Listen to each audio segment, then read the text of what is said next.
Assalamualaikum warahmatullahi wabarakatuh. Nama saya Hikmaria Badati, asal sekolah SMA Negeri 1 Bintan Timur, guru pembimbing Yayu Yarnita. Jadi saya akan menjelaskan tentang perjuangan bangsa Indonesia menghadapi ancaman disintegrasi bangsa. Yang pertama kali, kita akan membahas tentang ancaman disintegrasi pada tahun 1945 sampai pada tahun 1965. Yang pertama, ancaman disintegrasi akibat perbedaan ideologi. Yang kedua, ancaman disintegrasi akibat konflik kepentingan. Yang ketiga, ancaman disintegrasi berkaitan dengan sistem pemerintahan. Jadi kita akan membahas tentang disintegrasi akibat perbedaan ideologi. A. PKI Madiun 1948. PKI di Madiun terjadi di Madiun dan diawali dari Perjanjian Renville. Amir Syarifuddin adalah salah satu Perdana Menteri Indonesia yang pada tahun 1948 terpaksa diturunkan jabatannya sebagai Perdana Menteri karena tidak disetujui oleh rakyat dikarenakan adanya Perjanjian Renville. Amir Syarifuddin pun yang merasa dendam akhirnya membuat Front Demokrasi Rakyat yang merupakan kesatuan dari partai-partai yang berhaluan kiri di Indonesia atau partai komunis yang ada di Indonesia. Lalu ada MUSO. MUSO pulang ke Indonesia pada tanggal 11 Agustus 1948 yang langsung menyatakan dirinya bahwa ia bergabung dengan Front Demokrasi Rakyat yang dipimpin oleh Amir Syarifuddin.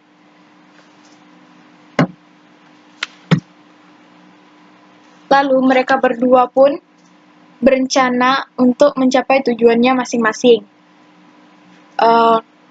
Amir Syarifuddin ini memiliki tujuan yaitu merencanakan penurunan terhadap kabinet Hatta, sedangkan MUSO ingin menciptakan negara sosialis yang berpusat di Madiun. MUSO pun memproklamirkan berdirinya Republik Soviet Indonesia yang berpusat di Madiun pada tanggal 18 September 1948.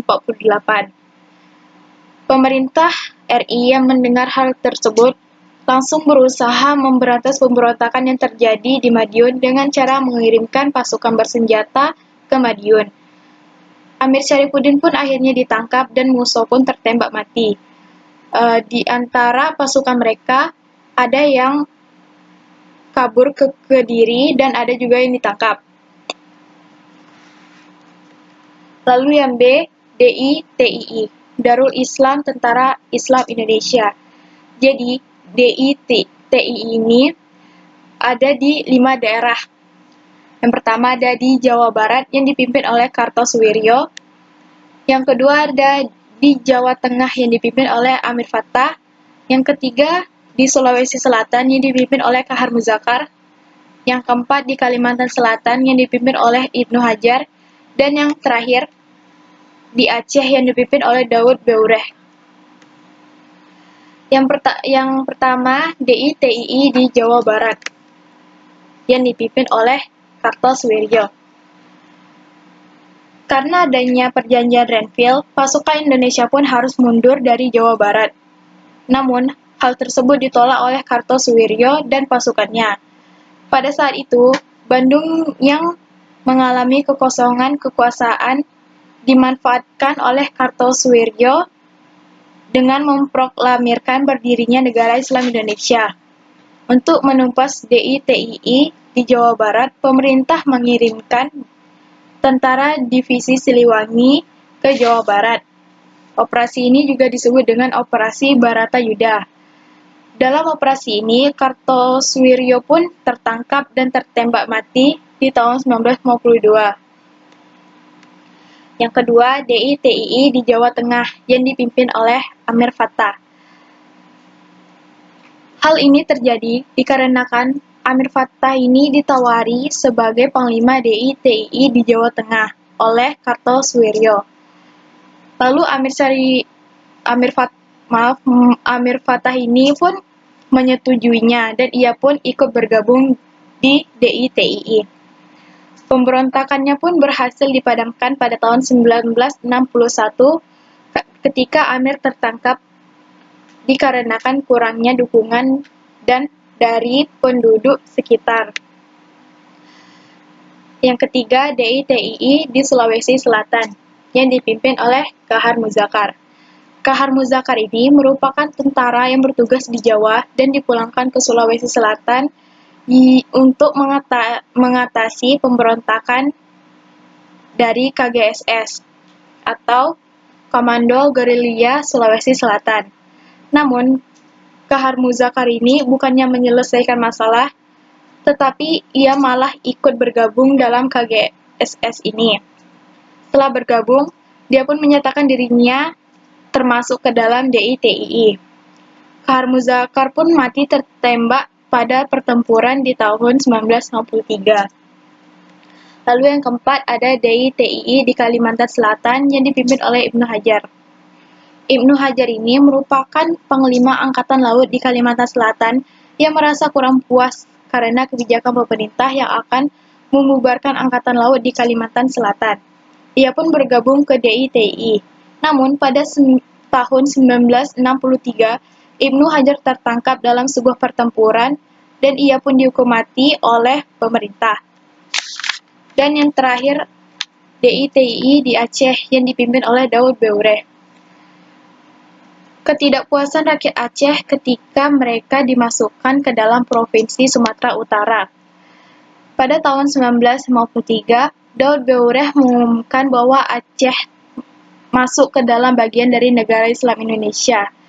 Untuk mengatasi hal tersebut, pemerintah mengakomodasi dengan memasukkan Aceh sebagai provinsi tersendiri di tahun 1959. Pada 1962, Daud Beureh kembali dari pertempuran dan dia pun diampuni oleh pemerintah.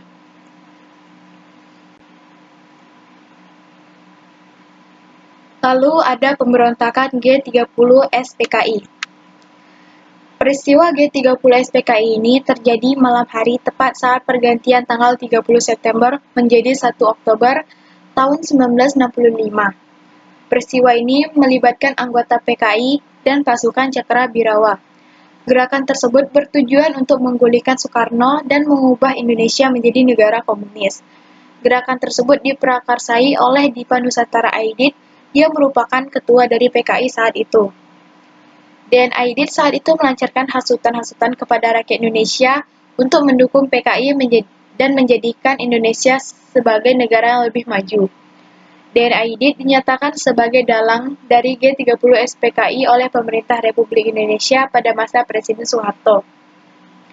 Gerakan tersebut bergerak atas perintah Letnan Kolonel Untung Syamsuri yang saat itu adalah Komandan Batalion 1 Cakra-Birawa. Gerakan ini meluncur di Jakarta dan di Yogyakarta, di mana gerakan ini mengincar para Dewan Jenderal dan perwira tinggi. Gerakan di Jakarta sebenarnya bermaksud untuk menculik para jenderal dan membawanya ke lubang buaya. Namun, beberapa prajurit Cakra-Birawa yang memutuskan untuk membunuh beberapa jenderal di tempat dia diculik, yaitu diantaranya Ahmad Yani dan Karel Satswitubun. Ada juga nama korban yang menjadi korban dari G30 SPKI ini. Antara lain ada Letnan Jenderal Anumerta Ahmad Yani, Mayor Jenderal Raden Suprapto, Mayor Jenderal Mas Tirtodarmo Haryono, Mayor Jenderal Siswondo Parman, Brigadir Jenderal Donald Ishak Panjaitan, Brigadir Jenderal Sutoyo Siswodiharjo, Brigadir Polisi Ketua Karel Satswitubun, Kolonel Katamso Darmokusumo, Letnan Kolonel Sugiono Mangunwiyoto, Kapten Letu Pierre Andreas Tandean, dan yang terakhir ada Irma Suryani Nasution. Jadi tadi kita sudah membahas tentang ancaman disintegrasi akibat perbedaan ideologi. Sekarang kita akan membahas tentang ancaman disintegrasi akibat konflik kepentingan. Yang pertama adalah pemberontakan APRA atau Angkatan Perang Ratu Adil. APRA sendiri adalah sebuah misi bersenjata yang dibentuk oleh Kapten Raymond Westerling yang berpusat di Bandung pada tahun 1949. APRA memberontak pada tahun 1950 karena mereka menolak kehadiran APRIS atau Angkatan Perang Republik Indonesia Serikat ke Bandung. Westerling pun dibantu oleh Sultan Hamid II dari Pontianak. Sultan Hamid II bergabung dengan APRA dikarenakan kekecewaannya tidak dijadikan Menteri Pertahanan di Indonesia. Ia pun berencana untuk membunuh Sultan Hamengkubuwono yang ke-9 yang merupakan Menteri Pertahanan. Ia juga ingin membunuh T.B. Simatupang yang merupakan seorang kolonel Angkatan Darat. Tetapi rencana penyerangan ke Jakarta yang telah Westerling dan Sultan Hamid II buat ini ternyata gagal, dan Raymond Westerling pun kabur ke Belanda, sedangkan Sultan Hamid II dijatuhi hukuman mati oleh Presiden RI. Lalu ada pemberontakan Andi Agis. Pemberontakan Andi Agis adalah sebuah pemberontakan yang terjadi di Makassar pada tahun 1950 yang dilatar belakangi dikarenakan Andi Agis yang merupakan seorang kolonel Angkatan Perang Belanda atau Kenil menolak datangnya Angkatan Perang Inggris atau RIS ke daerah Makassar, sehingga Andi Agis pun melakukan pemberontakan dengan menculik beberapa panglima APRIS di Makassar. Pemerintah mencoba mengakomodasi keinginan Andi Agis dan dengan memberikan Andi Agis toleransi untuk melapor ke Jakarta dalam waktu tenggang 4 kali 24 jam atau dalam 4 hari. Namun, selama 4 hari itu, Andi Agis tidak melakukan apa-apa, dan ia pun terlambat untuk melapor ke Jakarta, sehingga setibanya Andi Agis ke Jakarta, ia pun langsung ditangkap oleh pemerintah dan langsung diadili. Pemberontakan RMS. Pemberontakan RMS atau Pemberontakan Republik Maluku Selatan adalah sebuah negara baru yang diproklamirkan oleh Sumokil, yang merupakan mantan Jaksa Agung Negara Indonesia Timur pada tanggal 1 April 1950. Tujuannya sendiri adalah memisahkan Maluku dari Republik Indonesia dan membuat suatu sistem pemerintahan sendiri di Maluku. Pemerintah pun mencoba berunding dengan Sumokil dengan mengirim Dr. J. Leimena ke Maluku. Tetapi perundingannya gagal, sehingga pemerintah pun harus melalui jalan militer dengan menumpas pemberontakan. Alek Kawilarang dan pasukannya dikirim ke Maluku, dan akhirnya pada tahun 1963 mereka berhasil menangkap Sumokil di Pulau Serang. Sumokil pun kemudian dijatuhi hukuman mati.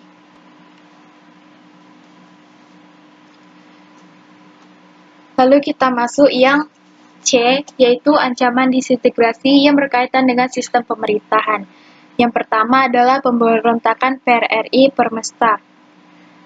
PRRI ini disebut juga Pemerintah Revolusioner Republik Indonesia. PRRI Permesta adalah sebuah gerakan yang terjadi di Sulawesi dan Sumatera, yang dikarenakan ketidakpuasan dari tubuh Angkatan Darat mengenai kesejahteraan Angkatan Darat yang berada di Sumatera dan Sulawesi. Mereka menganggap bahwa kesejahteraan tentara di Jawa jauh lebih sejahtera dan jauh lebih makmur dibandingkan dengan tentara yang berada di Sulawesi dan di Sumatera.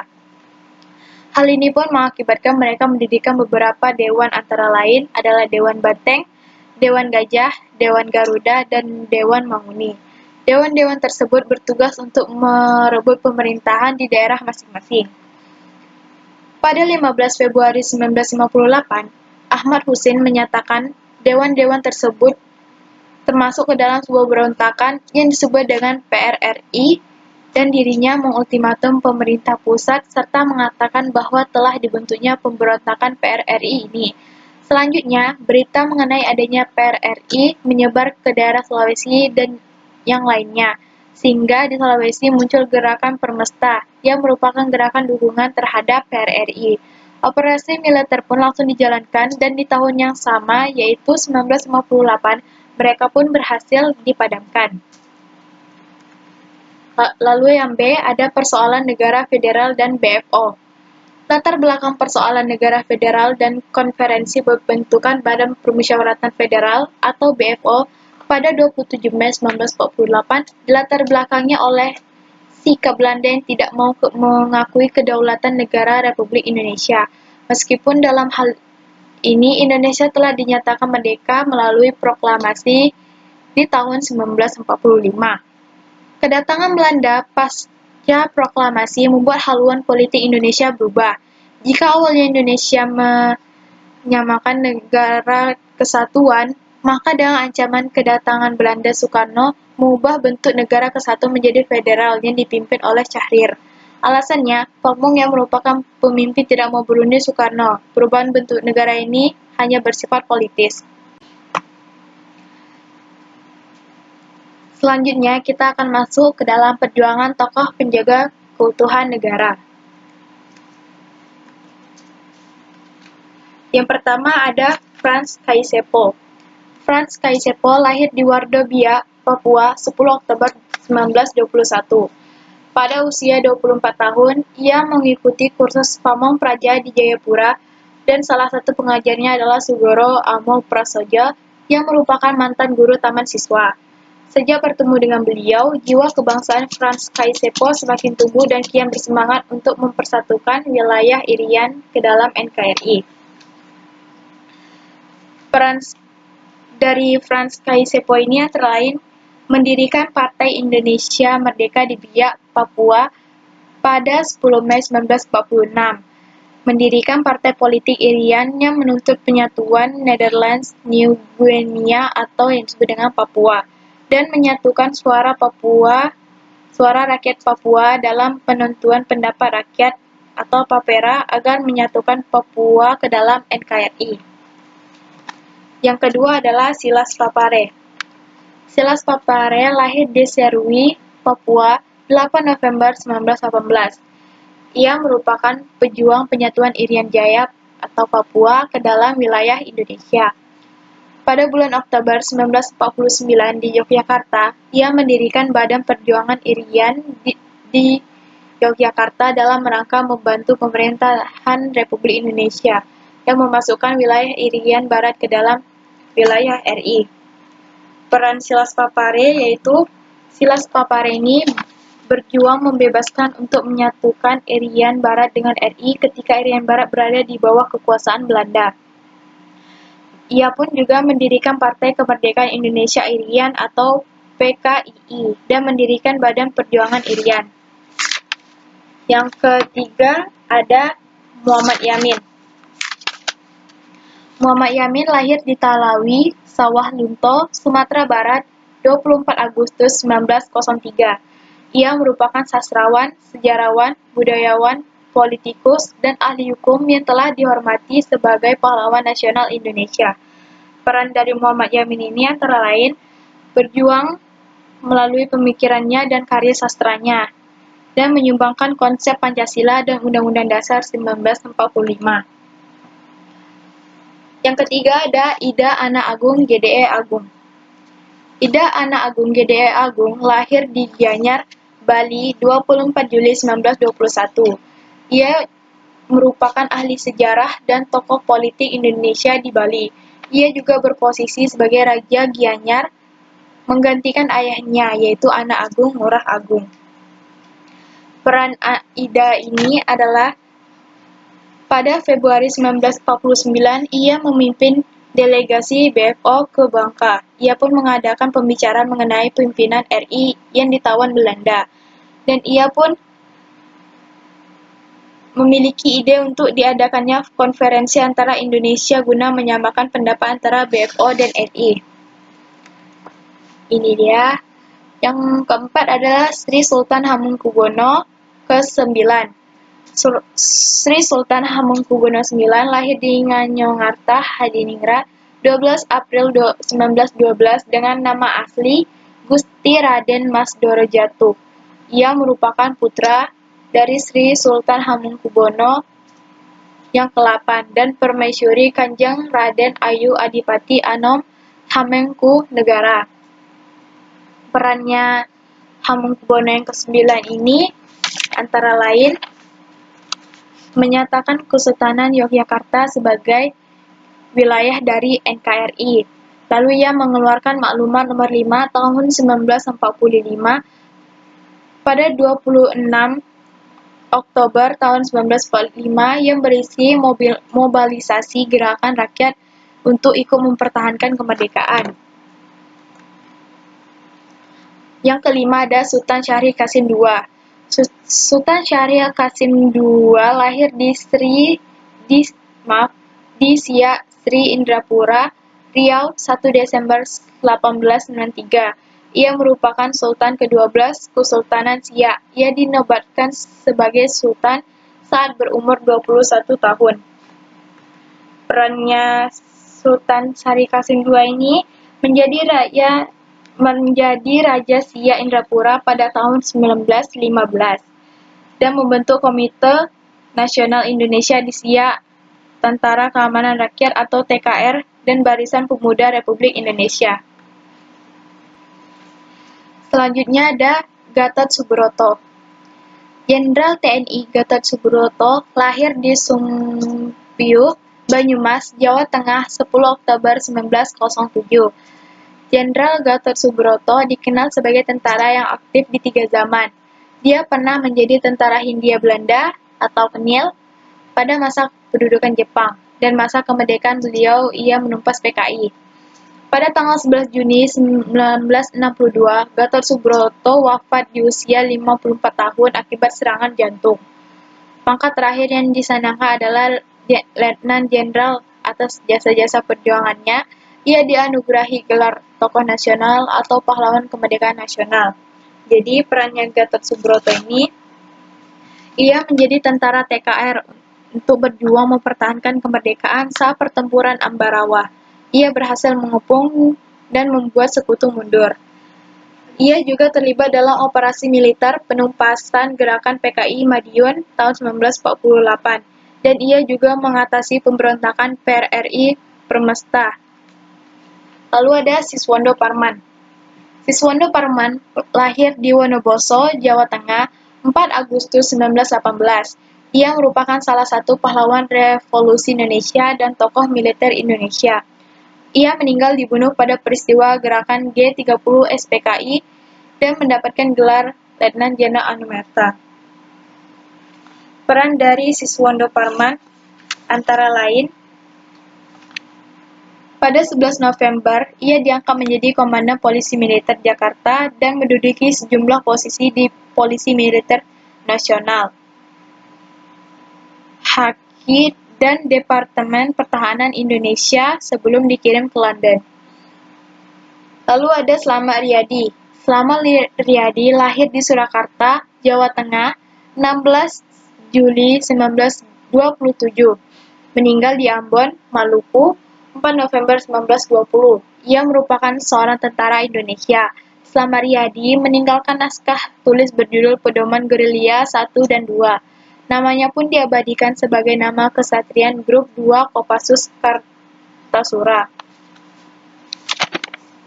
Peran Slamet Riyadi ini antara lain yaitu melawan pemberontakan RMS di Benteng Victoria yang gugur pada tanggal 25 September 1950. Ia juga ikut memerangi Angkatan Perang Ratu Adil atau APRA di Jawa Barat dan Republik Maluku Selatan atau RMS. Lalu ada Ahmad Yani. Ahmad Yani lahir di Purworejo, Jawa Tengah, 18 Juni 1922. Meninggal di Lubang Buaya, Jakarta, 1 Oktober 1965 pada usia 43 tahun. Ia merupakan Komandan Tentara Nasional Indonesia Angkatan Darat dan dibunuh pada gerakan 30 September. Peran dari Ahmad Yani antara lain adalah menumpas pemberontakan DITII, membentuk Benteng Raider, menumpas pemberontakan PRRI. Ia juga menjadi Panglima Angkatan Darat dan merupakan korban dari G30 SPKI. Lanjut, Abdul Haris Nasution. Abdul Haris Nasution lahir di Katanopan, Sumatera Utara, 3 Desember 1918. Meninggal di Jakarta, 6 September tahun 2000. Ia merupakan salah satu tokoh TNI AD yang menjadi sasaran besar dalam peristiwa gerakan 30 September. Karena peristiwa tersebut, Aha Nasution kehilangan putri dan juga ajudannya. Peran dari Abdul Haris Nasution yaitu menjadi Panglima Regional Divisi Siliwangi dan menjadi Wakil Panglima TKR mengakhiri pemberontakan PKI dan Madiun. Dan yang terakhir adalah Donald Ignatius Panjaitan. Ia lahir di Balige, Sumatera Utara, 9 Juni 1923 dan meninggal di Lubang Buaya. Ia merupakan salah satu pahlawan Revolusi Indonesia. Peran DI Panjaitan itu antara lain ia menjadi komandan batalion dan menjadi komandan divisi 9. Ia juga pernah menjadi kepala Staf Umum Komandan Tentara di Sumatera. Itu saja yang dapat saya sampaikan. Mohon maaf apabila saya banyak kesalahan dalam perkataan dan penjelasan tadi. Saya tutup dengan wabillahi taufiq wal hidayah. Wassalamualaikum warahmatullahi wabarakatuh.